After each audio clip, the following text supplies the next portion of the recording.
Welcome back to Thoughts from a Bookworm. I'm Abigail Grace. Today we are going to be talking about the second installment in the Inheritance Games trilogy, the original trilogy, which is The Hawthorne Legacy. And I know I said last week that my favorite book of the original trilogy was The Inheritance Games. I forgot how much I loved The Hawthorne Legacy, and I think I actually do prefer The Hawthorne Legacy more, just because more stuff happens, we're more invested in the characters, there's more of love relationships going on, in the love triangle. So I think I do prefer the Hawthorne Legacy. Now, the Hawthorne Legacy is where things get so confusing with who's actually related to who's whose secret adopted daughter or son, who's adopted grandfather or abandoned. It just gets so confusing. The family tree, like I have said, is just so confusing in this series. But we're going to talk about it. The last book ended with Avery realizing that Harry, the homeless man who she kind of adopted, is actually Toby, who is Tobias Hawthorne's assumed to be deceased son from 20 years ago. That's where it picks up. Avery and Jameson are kind of trying to figure it out. Avery then goes to her first NFL game because she owns an NFL team, which I think would be really cool. I'm not super into football, and then I don't know how it works. I don't really know what team I'm supposed to be rooting for. I just enjoy the vibe. So I think that aspect is really cool. They later figure out that the charities in Tobias Hawthorne's will are significant, that there were 4 charities that were added to his new will, and his new will was written right after Toby died. So they investigate all those. Sky and Zara's inheritance also was the same in both wills. Zara was given Tobias Hawthorne's wedding ring, and Sky was given a compass. May she always know true north. Avery figures out as she's looking in the list of assets that she now owns that true north is a winter cabin that Tobias owns called True North. So she, Jameson, Grayson, I think Xander, Max, who shows up, and then Thea and Rebecca, they all take a trip to True North to try and figure out what's going on. While they're up there, they find a picture of Zara and Sky with a mystery man in the middle. It turns out that man is Jake Nash, who is obviously Nash's father. Zara was in love with Jake Nash, but Sky is a little bit more devious and crafty. She obviously had slept with him.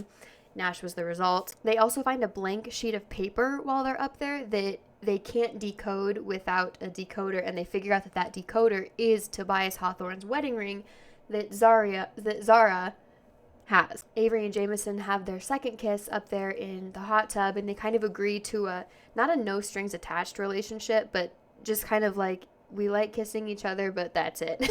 We don't want a relationship, but we want to make out. So it's okay, so that they start that. They also, while they're in the hot tub, there's this movement in the woods, and they see a person, who they assume is a paparazzi, and Oren kind of whisks them all away, saying, okay, we need to go, security is kind of compromised, we need to leave. Libby and Nash go to Connecticut to try and find Harry, because so far Avery's people haven't been able to locate him. They're able to find one of his acquaintances who gives them a note from Harry/Toby with a message on it for Avery that just says, stop looking. So this is where things get confusing. Xander has this theory, and I wrote this down, so I'm going to reference this, that Rebecca's biological grandparents, the Laughlins, who are the estate managers at Hawthorne House, are Toby's biological parents, which means that Toby was adopted.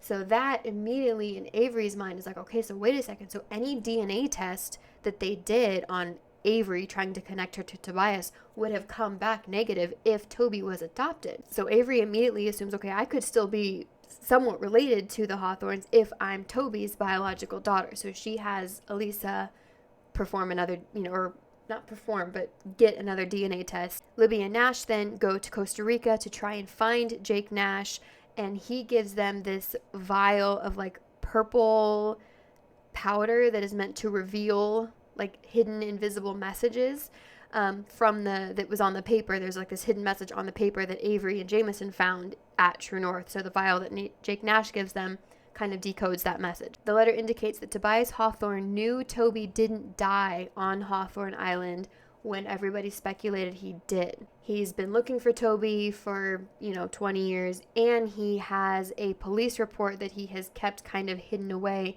in a safety deposit box in this big bank. As Avery's kind of looking at all the locations where Toby was supposedly spotted or tracked to, she realizes the list starts to sound familiar, and all of the postcards that her mom left her are every single location that Toby was traced to. So she figures out that Toby was connected to her mom.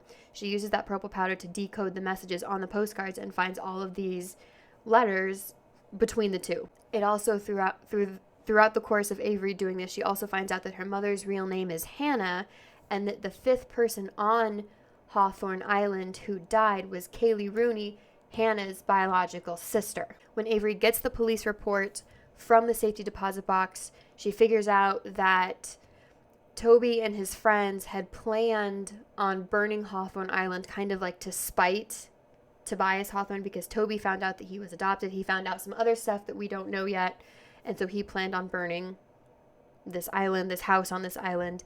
They had doused the entire place in gasoline, but there was a lightning storm that night. They didn't actually end up lighting the house on fire. Lightning struck and it blew up. Hannah, Avery's mom, found him, kind of nursed him back to health. That's how they met. That's how they started their, not a secret relationship, but just kind of, it was kind of a secret relationship. As Avery is getting on her plane, to go back home, there's a bomb that goes off on the plane. It seriously injures Avery. She's sent to the hospital, but then immediately transported back to Hawthorne House because she's only allowed to be gone from the house for a total of 3 days a month. And since she had already gone to True North, she only had a day left. So Elisa kind of goes against everybody's concerns for Avery's health. She moves her back to Hawthorne House, and she sets up this whole hospital at Hawthorne House to keep Avery from losing her inheritance, because she's concerned that if Avery were to lose her inheritance, she would lose her security and people would still be targeting her because she's been in the media, because she's now, the estate would then pass to her heir. So Elisa, I think that was so incredibly smart of Elisa, and what's that word? Foreknowledge, that she did that she had her moved. Max, who's been staying at the house, calls her mom, who they're kind of on not the best terms at the moment, but Max's mom, who's a doctor, comes. She's able to nurse Avery back to health, get her fine. And that point is where I flipped from team I don't care to team Jameson. Because up till that point, there wasn't really a whole lot of a strong emphasis on the love triangle in the first book. That really became more prominent in the second book. And to be honest, I really was okay either way. I like Jameson and I like Grayson. They're both very different, but I liked both of them. When that happened, and Jameson was the one who rushed to Avery's side, who was in the hospital all the time with her, who came to her room to make sure she was okay, that was when I flipped to team Jameson, because that, to me, was when it became very apparent that Grayson was still bothered by the whole Emily thing. I don't know that he was necessarily because Emily had been dead for 2 years at that point, so I don't know that he was necessarily still in love with Emily and still grieving his loss. He might have been, but there were definitely some unresolved issues in his mind where Emily was concerned. So that was where I made the flip to team Jameson. I felt like Jameson and Avery better complemented each other. Grayson, I love Grayson, wish him nothing but the best, but he had some serious issues that need to be resolved and worked on, and he just needs a really good hug. Ricky and Sky are arrested for the bomb. Everybody assumes that it was them. It actually wasn't them. It was Sheffield Grayson, who is Grayson's biological father. Elisa also tells Avery that the result of the DNA test is the same. Avery is still Ricky Graham's daughter, so she's not related to Toby after all. As soon as Avery is released back to her room, she's stable, she's fine. She hears a knock on her mantle where there's a secret passageway. She assumes it's Jameson, so she opens it, but it's actually Thea who's crying, which is weird because Thea doesn't cry. Thea says that, oh my gosh, something's going on with Rebecca, I need your help. She leads her into a trap where Sheffield Grayson is waiting for Avery in the hopes of drawing Toby out of hiding, because he's mad that Toby lit this fire, that he caused all this problems, that he killed Sheffield Grayson's nephew, Colin, who was on Hawthorne Island at the time. So it's just this whole complicated mess of things. So Sheffield tells Avery he's only holding her until Toby comes out of hiding because he knows that she is his daughter and he has a DNA test to prove it. Avery knows that's not true because she just had a DNA test proving that she was Ricky's daughter. So she's a little bit confused how he can have a DNA test saying she's Toby's daughter if she just proved that she's Ricky's daughter. It turns out that Melly and Eli, who work at Hawthorne House, are Eve is a new character, Eve's half-siblings, and Eve is Toby's biological daughter. So the DNA test that Sheffield Grayson has, he obtained through Melly, who had been working with him kind of as an undercover, like feeling things out. So there's now this third character introduced, Eve, who's Toby's daughter. So Toby did have a daughter, but it wasn't Avery, at least not biologically. Melly and Eli had been working with Sheffield in order to get Toby to come out of hiding so that they could find Eve, who Eve had kind of disappeared, because they want Eve to be taken care of. In their mind, Eve was the one who should have gotten the inheritance because she was actually Toby's daughter. Toby does show up. Toby/Harry does show up. He and Avery have a very sweet reunion moment where Avery says something like, you have a daughter already, referring to Eve, and he says, I have two, which is just very sweet because he and Avery have had this, father-daughter-esque relationship for at least 2 years since Avery's mom died, which is very sweet. So Avery then concludes, once again, that she was the wrong person to receive the inheritance. In her mind, she's thinking, okay, Tobias Hawthorne thought I was Toby's daughter, not Eve. If Tobias Hawthorne had known about Eve, he would have left Eve everything, not me. So that's how the second book ends. It is so incredibly confusing. I had to read this book like 2 or 3 times before it kind of started to make more sense. And I found this picture of somebody who had actually charted out the Hawthorne family tree because it's so confusing. Because in the first and second book, it kept coming up like, oh, this person is related to this person. And the second book was like, oh, no, just kidding. Falsified information.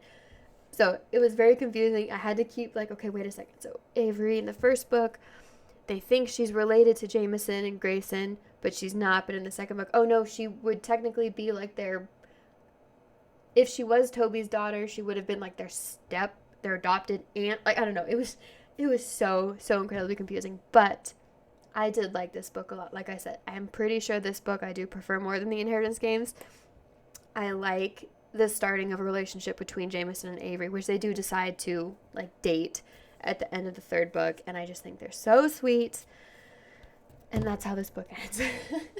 So this is a bit of a longer episode. I try and target my episodes between like 8 and 10 minutes. I'm sorry for the long one. I tried to keep it as condensed as I could while not missing out or leaving out any vital information. But if you made it to the end, thank you guys so much for watching. Don't forget to like this video and subscribe so you never miss an episode.